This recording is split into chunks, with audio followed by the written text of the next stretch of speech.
കുട്ടികളില്ലാത്ത ആൾക്കാരൊക്കെ വന്നിട്ട് ട്രീറ്റ്മെന്റിന് മുന്നേ ഡോക്ടർ ആദ്യം പറയുന്ന കാര്യം നിങ്ങൾ പോയി 10-15 കിലോ കുറയ്ക്കാനാ. അപ്പൊ ഇവർ ആദ്യമേ ഇതങ്ങ് ചെയ്താൽ പോരെ. നമ്മൾ കല്യാണം കഴിക്കുന്നതിന് മുന്നേ ബാക്കിയുള്ളവർ എന്തിനാ ബുദ്ധിമുട്ടിക്കുന്നത്? അമിത വണ്ണം ഉണ്ടെങ്കിൽ എന്ത് ചെയ്യണം? ഏതെങ്കിലും നല്ലൊരു ട്രെയിനറെ കണ്ടെത്തി അവരുടെ ട്രെയിനിങ് എടുത്തിട്ട് കൃത്യമായിട്ട് ട്രാൻസ്ഫോർമേഷൻ ചെയ്യാൻ പറ്റും. ഞാനതല്ല ഉദ്ദേശിക്കുന്നത്, ലോകത്തിലെ ഏത് ട്രെയിനർക്കും അത് പറ്റുമായിരിക്കും. അപ്പൊ അത് ചെയ്തിട്ട് പോയി കല്യാണം കഴിക്കണം.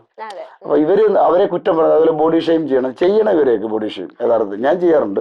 പക്ഷെ ഞാൻ ചെയ്യാറുണ്ടെന്ന് പറഞ്ഞ് എന്റെ മകളെ ഉൾപ്പെടെ ഇത് ചെയ്തിട്ടുണ്ട്, ട്രാൻസ്ഫോർമേഷൻ ചെയ്തിട്ടുണ്ട്. അവള് എന്റെ ബൈക്കേ വന്ന് കയറിയിട്ട് ഞാൻ ഇറക്കി വിട്ടിട്ടുണ്ട്.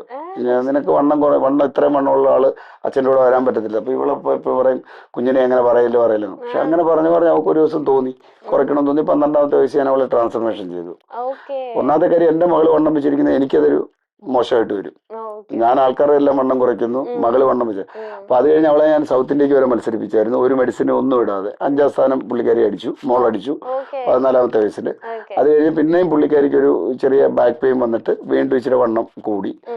അതും എനിക്കൊരു പ്രശ്നമായിരുന്നു. ആൾക്കാരെല്ലാം ഇപ്പൊ ഞാൻ പരസ്യമായിട്ട് അങ്ങ് പറയാം, പല ആൾക്കാരും ഇങ്ങനെ ചോദിക്കാറുണ്ട്, മകൾക്ക് വണ്ണം ഉണ്ടല്ലോ. അവർക്ക് വേറെ ഹെൽത്ത് ഇഷ്യൂസ് ഉണ്ടല്ലോ, നടുവിന് പ്രശ്നമാണ്. അപ്പൊ ഒരു ജമ്പിങ് ജാക്സ് പോലും അവർക്ക് ചെയ്യാൻ പറ്റത്തില്ല, ഒരു വെയിറ്റ് ലിഫ്റ്റ് ചെയ്യാൻ പറ്റാത്തൊരവസ്ഥയിലായിരുന്നു ഒരു 1.5 വർഷം. അതിന് ഇപ്പൊ ഞാൻ ഡോക്ടർ ശ്രീജിത്ത് എന്നും പറഞ്ഞൊരു പ്രഗത്ഭനായ ഡോക്ടറുണ്ട്, ഒരു ആയുർവേദ ഡോക്ടറാണ്. പുള്ളി ഭയങ്കര പ്രഗത്ഭനാകട്ടോ, അത് പറയാതിരിക്കാൻ പറ്റത്തില്ല.